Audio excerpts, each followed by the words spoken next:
자, 반갑습니다. 큰 집 작은 집입니다. 자, 최류형 쉼터에 대해서 이야기를 좀 해드리려고 합니다. 8월 1일날 드디어 발표가 되어 있습니다. 보도 자료에 따르면 여러가지 문제점들이 여전히 있어 보이고 이건 좀 아니다 싶은 것도 있어 보이기도 합니다. 하지만 이제 여러가지 측면에서 따져본다라고 하면은 정부의 입장도 뭐 이럴 수밖에 없었구나 라는 어떤 그런 생각이 들기도 합니다. 자, 그러면 우리가 이걸 어떻게 이용을 할 수 있고 어떤 방식으로 하는 것이 좋을까, 이런 것들을 좀 고민해 봐야 될 타이밍인데요. 최류형 쉼터 시행은 2024년 올해죠. 12월부터 시행이 가능하게 되어 있습니다. 무슨 뭐 크리스마스 선물인가요? 일단 최류형 쉼터의 어떤 그 취지에 대해서 한번 짚고 넘어가 봐야 어떠한 이 제재 사항들에 대해서 좀 우리가 납득을 하지 않을까, 이런 생각을 좀 해봤습니다. 일단 농막이 가장 큰 문제였습니다. 농막이 가장 큰 문제였기 때문에 그 문제로부터 뭔가 합법적인 그 테두리, 법의 테두리 안으로 끌어들이려는 어떤 정부의 의도가 가장 절실하게 느껴졌고요. 일단 농막의 사용은 농기구와 작물을 임시로 보관하는 어떤 그런 창고의 개념입니다. 모두 다 아시죠? 기존에는 3회 6짜리 컨테이너, 회색 그 컨테이너 있잖아요. 그걸 가장 많이 사용을 했습니다. 그래서 거기 안에서 뭐 농기구도 좀 놓고, 비 맞으면 안 되니까 뭐 에어컨도 설치해 갖고 전기 정도는 끌어올 수 있으니까 농사하다가 잠깐 쉬고 그리고 다시 이제 돌아가고, 이런 개념이었습니다. 근데 이게 이제 도시에 살던 사람이 그거를 하려고 하니까 주말에 잠깐만 그거 하고 오기가 너무 아까운 거죠. 원래는 이제 농촌에 살면서 내 밭이 저쪽에 있으니까 저쪽에 땅도 관리해야지 되니까 그쪽 가서 오늘 하루 가서 일을 하고 오고, 약간 요런 개념이었단 말이죠. 근데 어느 순간부터 이것이 이제 불법의 영역으로 이제 넘나들듯이 왔다 갔다 하기 때문에 이런 거를 이제 합법적인 부분으로 좀 이끌어서 포용을 하겠다라는 의도가 좀 다분해 보입니다. 아무튼 우리는 농막을 주말주택, 세컨하우스 개념으로 인식이 많이 되고 있는 게 현실입니다. 이 현실에 맞게끔 발전은 한 게 최류형 쉼터인 것이고, 그렇지만 여전히 안 되는 거는, 여기는 이제 집이 아니기 때문에 마치 정원처럼 앞마당을 꾸민다든지 연못을 만들어서 물고기를 키운다든지 아니면 뭐 소나무를 키운다든지 이러한 행위 자체가 아직까지는 허용이 되지 않고 있습니다. 왜냐? 농지이기 때문에. 최류형 쉼터 또한 농막에 좀 발전된 어떤 그런 형태이지 완전히 모든 것이 해소가 된 어떤 그런 부분은 아니다. 요거를 조금 포인트 있게 머릿속에 넣고 넘어가야지 될 것 같습니다. 아무튼 농막에서 여러 가지 행위들 할 수 있기는 하지만 그 모든 것들이 어쩌면 불법이었던 것들, 그런 것들을 어느 정도 수용을 하겠다라는 입장인데요. 그거보다도 더 큰 어떤 의미가 있는 것은 지방 소멸, 인구 소멸. 지방에 자꾸 사람들이 빠져나가요. 그래서 지방에 사람이 없다, 경제가 원활하게 돌아가지 않는다, 이런 뉴스도 많이 보셨을 겁니다. 이러한 사항들에 대해서 좀 경제적으로 활력을 좀 불어넣기 위한 제도라고 보시면 될 것 같습니다. 이주를 해서 정착을 해서 여기 와서 뭐 농사를 짓는다, 소도시 입장에서는 지극히 굉장히 환영이죠. 모두가 그렇게 할 수가 없으니까 그 문턱을 좀 낮춰서 최류형 쉼터로 좀 풀어주겠다라는 의미가 많이 있는데요. 기존 농막을 사용하는 것을 막을 수조차 없으니까 그러면 최류형 쉼터로 조금 변환해서 지방 경제에 좀 도움이 되는 행위들을 좀 많이 해라. 하다못해 여기 와서 뭐 마트라도 한번 가서 삼겹살이라도 한번 더 사기도 하고, 그 다음에 뭐 농사를 지어야 되니까 모종을 하나 더 사서 비료를 또 사기도 하고, 여러 가지 뭐 경제 활동, 소비 활동을 좀 한단 말이죠. 지방의 입장에서는 그것조차 놓치기 싫다. 그런 거라도 좀 해달라.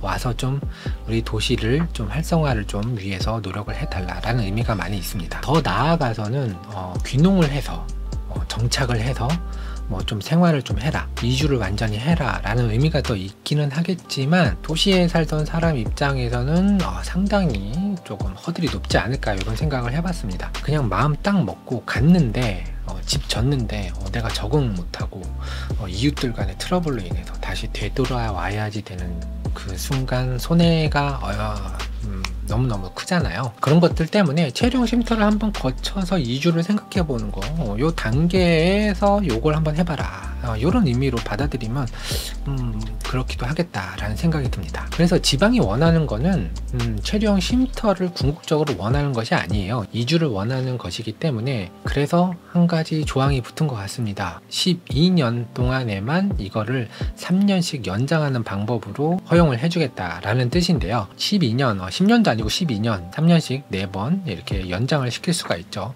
그 사이에 이주를 할 건지, 뭐 귀농을 할 건지, 아니면 다시 돌아갈 건지 결정을 해라. 한 가구당 한 번의 기회, 한 번씩만 체류형 쉼터를 허가해 줄 테니까 한번 고민해 봐라. 이런 의미인 것 같습니다. 한편으로는 좀 부당하다는 생각도 들고요. 한편으로는 뭐 그럴 수도 있겠다라는 생각이 좀 듭니다.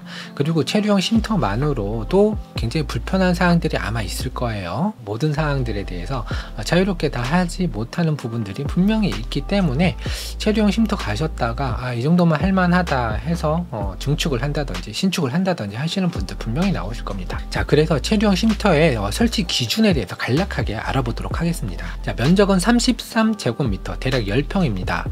기존의 농막을 가지신 분은 어떻게 하냐, 그거에 대한 해답은 나왔습니다. 지자체가 적극적으로 기존 농막이 싫다라고 하면은 체류형 쉼터로 신고, 전환하는 어떤 그런 사업 뉴스도 많이 떴고요. 기존 농막을 그대로 체류형 쉼터로 가져갈 수도 있습니다. 그러면 이제 10평이 맥시멈인데 6평짜리면은 4평이 남잖아요. 4평짜리 컨테이너 같은 거 하나 갖다 놓고 창고로 사용할 수 있습니다. 정화조 면적은 별도 면적으로 들어갑니다. 건물 면적으로 들어가지 않기 때문에 건물 면적은 10평 꽉꽉 채우셔도 되고요. 그 이외에 정화조가 있다. 요거 괜찮은 것 같습니다. 단열 기준은 특별히 마련되지 않습니다. 단열 기준까지 적용을 시키면은 이거는 집이 돼 버리기 때문에 그거는 안 했다라고 어떤 주무관님께서 대답을 하셨는데요. 맞는 것 같아요. 단열 기준까지 해버리면 이거는 집이지 더 이상 어떤 쉼터, 어떤 창고, 뭐 이런 이제 가설 건축물 개념이 아닌 거잖아요. 그렇기 때문에 단열 기준은 없다. 껍데기만 들어가도 그게 체류형 쉼터가 됩니다. 말 그대로 쉼터이기 때문에. 그렇지만 이제 개개인별로 원하신다면은 단열을 적용을 시키는 어떤 그런 제품을 구매하시면 될 것 같은데요. 제가 생각하기에는 행여나 여기서 쉼터 생활을 하다가 12년 후에 어떻게 해야 되지? 모르시겠다라고 하시면은 저렴한 걸 가져가시면 될 것 같고요. 단열이 좀 부족하더라도 좀 나는 어쩌면은 이거를 증축해서 혹은 신축을 해서 주택으로 가져가겠다라고 하시는 분들은 어쩌면은 단열 기준 맞추시고 들어가시는 게 더 유리하지 않을까라는 생각을 좀 해봅니다. 그래야 그 단열 기준이 맞아야 증축을 해서 집으로 꾸밀 때 더 붙여갖고 집으로 꾸밀 수도 있잖아요. 그래야 그때 추가 비용 안 들고 단열 기준 그냥 딱 맞게끔 시공이 돼 있다라고 하면은 기준이 바뀌지 않는 한은 그걸 그대로 사용할 수가 있겠죠. 가설 건축물로 들어갑니다. 가설 건축물로 들어가서 집처럼 뭔가 이렇게 주소 이전이나 이런 것들은 불가능합니다. 집이 아니기 때문에 주소 이전이 안 돼요. 내가 거기에 주소지를 가질 수가 없습니다. 이런 게 이제 좀 단점이자 장점이 될 수도 있고, 그에 따라서 세금이 부과되지 않습니다. 1가구 2주택 이런 거 해당되지 않습니다. 요 점 참고해 주시면은 굉장히 많은 혜택을 누린다라는 생각이 아마 드실 수도 있어요. 하지만 체류형 쉼터는 농지에 들어가기 때문에 농지 대장에 등록을 해야지 된다라는 점은 잊지 말으셨으면 좋겠습니다. 그리고 반드시 도로가 인접을 해야 됩니다. 왜냐하면은 긴급 자동차들이 출입을 할 수 있어야 합니다. 이유는 화재, 그 다음에 응급 상황, 그래서 소방차, 그 다음에 앰뷸런스, 그 다음에 여러분들의 자동차도 출입이 가능해야지 되기 때문에 하다못해 크레인도 들어가야 되고 뭐 여러 가지가 들어가야 됩니다. 그렇기 때문에 도로에 인접한 곳, 즉 다시 말하면 맹지는 불가능합니다. 맹지는 안 돼요. 맹지는 할 수가 없어요. 진짜 맹지는 그냥 맹지예요. 그리고 처마와 데크가 허용이 됩니다. 규격은 다음과 같고요. 요 사이즈대로 하신다라고 하면은 굉장히 도움이 많이 될 것 같다라는 생각을 했습니다. 자, 처마는 비를 피하고 눈을 피하고 이럴 때 아주 굉장히 좋고요. 데크는 농지 위에 흙을 바로 밟는 것보다 데크를 한번 거쳐서 땅을 밟는 것이 훨씬 더 편하기 때문에 데크는 반드시 필요하다고 생각을 합니다. 그동안 농막이 창고 이외에 사실상 숙소로 많이 사용이 됐습니다. 이 부분을 불법이네 아니네 단속을 하네 어쩌고 저쩌고 말들이 많았잖아요. 농막을 법의 테두리 안에 가둔다, 법의 테두리 안에서 활성화시킨다, 이런 게 근본적인 취지임을 알려드리고 싶습니다. 하지만 더 큰 한 단점이 있습니다. 이건 이제 미칠 것 같아요. 왜냐하면은 사실상 나는 그냥 전원생활 비슷하게 하고 싶지 농사가 사실은 목적이 아니야 라고 하시는 분들도 있는데 요거 안 됩니다. 영농에 의무가 있습니다. 농사를 반드시 지어야 됩니다. 왜냐하면은 거기는 농지기 때문에. 예. 농지기 때문에 영농 활동을 한다라는 조건 하에 최리형 쉼터를 허락을 해줬기 때문에 영농 활동은 반드시 해야지 된다라고 합니다. 안타깝습니다. 노동을 하셔야 됩니다. 밭작물을 뭔가를 키우고 수확을 하셔야 됩니다. 대신 겨울에는 쉴 수 있습니다. 예, 겨울에는 군방 까먹고 고구마 먹고 떡 구워 먹고 하는 행위가 가능한데 날씨가 따뜻해지는 봄이 되면은 반드시 뭔가 영농 활동을 해야 됩니다. 이거 군청에서 사람 돌아다니면서 실제로 작물 심었는지 안 심었는지 확인하러 다닌다. 요때 걸리시면은 벌금. 보도 자료에 따르면은 쉼터와 부속 시설, 그렇죠. 쉼터 이외의 부속 시설, 주차장 같은 걸 말하고 데크 같은 걸 말하는 겁니다. 그 이외의 모든 곳은 농지로 활용을 해야지 된다. 정원처럼 꾸미면 안 된다라는 거요. 잔디 심으면 안 되고 디딤석 놓으면 안 되고 뭐 이런 거예요. 이런 거는 농막에서의 어떤 제한 사항과 동일합니다. 요거는 반드시 지켜줘야지 된다라는 부분을 간과하시면 안 될 것 같습니다. 지자체 특유의 지정학적인 이유로 이제 제한 구역이 있습니다.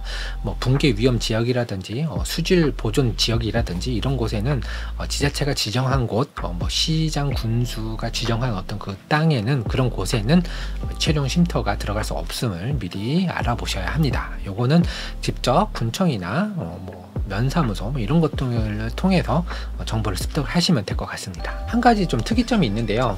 거기에 이제 지자체가 직접 운영하는 최령 쉼터가 이제 생길 수도 있다. 지자체별로 틀리겠지만 뭐 저는 이제 양평에 살고 있기 때문에 양평에 어느 이제 농지를 매입을 한 그런 곳에 단지형으로 최령 쉼터를 이제 지자체가 마련을 해서 그곳을 일반인들에게 이제 임대하는 방식으로 풀어준다라고 합니다. 그러니까 단순하게 생각해 보면 한 1, 2년 한번 해보고 싶다라고 하시는 분들은 이런 제도를 한번 이용해 보는 것도 나쁘지 않겠다 이런 생각이 듭니다. 하지만 무엇보다도 중요한 거는 돈 문제일 것 같아요. 예산. 확실한 거는 주택을 짓거나 근린생활 시설을 지어서 세컨하우스로 만드는 것보다는 일단은 저렴합니다. 왜냐하면 이동식 주택이고 인허가 사항에 대해서 세금을 내지 않아도 되는 부분들이 굉장히 큽니다. 자, 10평 기준 이동식 주택이라고 하면은 대략적인 시세가 3천에서 한 4천 정도 합니다. 최대형 쉼터용으로 나온 모델도 있고 그냥 이동식 박스, 컨테이너 박스처럼 생긴 어떤 그런 박스형도 있고 다양하지만 어쨌든 평균적인 금액은 한 2천 중후반부터 4천 초중반까지도 다양하게 준비가 되어 있습니다. 이거 마련하실 때 저는 단열 꼭 넣으라고 말씀드리고 싶고요. 중부 1지역이면 1지역 맞게끔 채워 넣고 이동하셔라. 당장 축구 덕구를 떠나서 행여나 12년 제한 후에 혹은 그 이내에도 변심이 될 수가 있어요. 안 되겠다. 최종 쉼터도 불편하다. 그러니까 주택으로 가야겠다. 이런 분들 반드시 나옵니다. 단열 꼭 넣어서 아무리 뭐 단열 빼갖고 좀 단열 좀 이렇게 얇게 하면 가격 내려가는 건 맞아요. 하지만 이제 단열 꽉꽉 채워서 하시길 부탁드리겠습니다. 그리고 이제 정화조 들어갔으니까 정화조를 반드시 매립을 해야 되겠죠. 정화조 값이 대략 한 200에서 한 450까지 다양합니다. 지역별로 그 크기랑 용량이 정해져 있어요. 예를 들어서 양평의 수병구역이라는 곳이 있습니다. 1급수 지역이에요. 여기는 정화조가 2배 크기로 들어가야 됩니다. 같은 규모의 주택이라 할지라도 다른 지역에 비해서 2배 크기로 들어가야 됩니다. 이런 경우 한 450, 500 이렇게 갑니다. 지역에 따라서 이거는 굉장히 차등될 수 있으니까 그 지역에서 정화조 하시는 분들이 있어요. 최소한 200에서 한 300, 400까지도 갈 수 있다. 요거 염두해 두시고요. 상수도가 있으면 정말 최고겠죠. 상수도 라인이 우리 집 앞에 길에 따라 들어간다. 그러면은 들어와 있다 라고 하면은 그냥 파이프 한번 연결하고 계량기 세워서 그냥 인입시키면은 끝납니다. 모든 일 없어요. 예, 그냥 굉장히 저렴한 비용으로 물을 가져다 쓸 수 있는데 이게 없다. 그러면 지하수 파야 됩니다. 지하수는 참고로 공동으로 사용할 수도 있습니다. 같이 묶여있는 땅에 뭐 최대형 쉼터가 여러 개 들어가는데 혹은 먼저 지하수를 파서 어느 정도 지하수가 좀 넉넉하다 하시는 분 이제 돈 얼마 드리고 빼서 사용하시는 방법부터 내가 직접 지하수를 파야지 되는 부분도 있습니다. 직접 지하수를 파면은 뭐 대공판에, 중공판에, 소공판에 뭐 이러실 거예요. 큰 관을 묻네, 뭐 깊이에 따라서 견적이 다 달라지는데 450에서 500까지도 내시는 분들 봤습니다. 물 한번 길어다 쓰려고 2, 300에서 4, 500 요 정도 들어가십니다. 지역에 따라 다릅니다. 그 다음에 산 쪽으로 올라가면 올라갈수록 더 많이 파야 되기 때문에 더 불리합니다. 참고하시길 바라고요. 한전 전기를 끌어와야 됩니다. 농사용 전기를 끌어올지 아직은 확인을 하지를 못해서요. 가정용 전기를 끌어와야 될지, 제가 생각하기에는 농사용 전기가 맞을 것 같은데, 농사용 전기 특징이 가정용 전기처럼 누진세가 없습니다. 마음껏 쓰셔도 돼요. 뭐 에어컨 빵빵하게 트셔도 상관없습니다. 왜냐, 농사용이기 때문에 누진세가 없는 걸로 알고 있고요. 인입 비용이 필요합니다. 한전 불입금이라는 걸 내고 뭐 여러 가지 설치를 하잖아요. 계량기 같은 걸 설치를 하잖아요. 그 비용이 최소 한 30에서 50만 원 정도 소요되는 걸로 알고 있습니다. 기타 데크, 그 다음에 주차장, 토목 비용, 포크레인 한번 불러야 될 수도 있어요. 그래서 약간 기울어진 땅, 집을 거기다가 안착시킬 수 없으니까 약간 평탄화 작업 같은 걸 할 수도 있습니다. 포크레인 한번 부르면은 하루면 작업이 끝날 거예요. 대략 한 100만 원 정도에서 한 200까지도 나올 수도 있어요. 인부 사람이 한 명 더 필요한 경우도 있고, 그냥 포크레인 혼자서 다 하는 경우도 있으니까 보조자가 좀 필요하다 그러면 이제 인건비가 좀 들어가는 거고.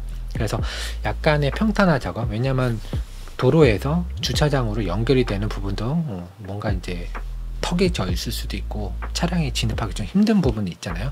그거 이제 포크레인을 한번 이제 싹 이제 정리해야지 되는 어떤 그 정도의 토목 공사가 필요하실 겁니다. 자, 이렇게 따지니까 체류형 쉼터, 저희가 방송해드린 체류형 쉼터라고 해서 이동식 주택 뭐 3천만 원이에요, 뭐 4,500이에요, 6천만 원이에요. 플러스 되는 금액들이 은근히 많이 있습니다. 요거까지 예산을 좀 빵빵하게 준비를 하셔야 실질적으로 요 공사가 진행이 된다, 실질적으로 우리가 체류형 쉼터를 누릴 수 있다, 요 점 한번 생각을 해봐야 되지 않을까 합니다. 자, 12년의 연식이 제한이 있어서 이거를 철거해야지 된다 라고는 하지만, 그 누가 몇 천만 원짜리 그 이동식 주택을 뭉개버리는 사람이 어디 있겠습니까? 예. 부정적인 의견도 있고 되게 염세적인 어떤 그런 의견을 내주시는 분들도 있는데요. 제가 보기에는 체류형 쉼터로 갔다가 주택으로 가시려고 하시는 분들은 좀 과감하게 투자를 하셔도 될 것 같고요. 체류형 쉼터에서 나는 끝날 것 같다, 이거 이상 못 갈 것 같다 라고 하시는 분들은 처분하기 쉽게 농막 사이즈로 가시는 것도 좋은 아이디어라고 생각이 듭니다. 자, 이렇게 오늘 체류형 쉼터, 뭔가 말도 많고 탈도 많았던 그런 이제 이야기들이었는데 좀 깔끔하게 좀 정리를 좀 해봤습니다. 여전히 지켜야 될 사항들은 있었고, 여전히 제한을 받는 사항들은 아직까지 있습니다. 단지 좀 더 농막보다는 자유스럽고 원활하게 그 안에서 생활을 할 수 있겠다라는 생각은 드네요. 자, 오늘도 영상 이렇게 봐주셔서 너무나도 감사드리고요. 큰 집, 작은 집, 구독과 좋아요 누르신다라고 하면은 더 좋은 집, 더 예쁜 집, 더 좋은 소식 받아보실 수 있으십니다. 구독과 좋아요 한 번씩만 부탁드리고 오늘 영상 여기까지 하도록 하겠습니다. 지금까지 큰 집, 작은 집이었습니다. 감사합니다.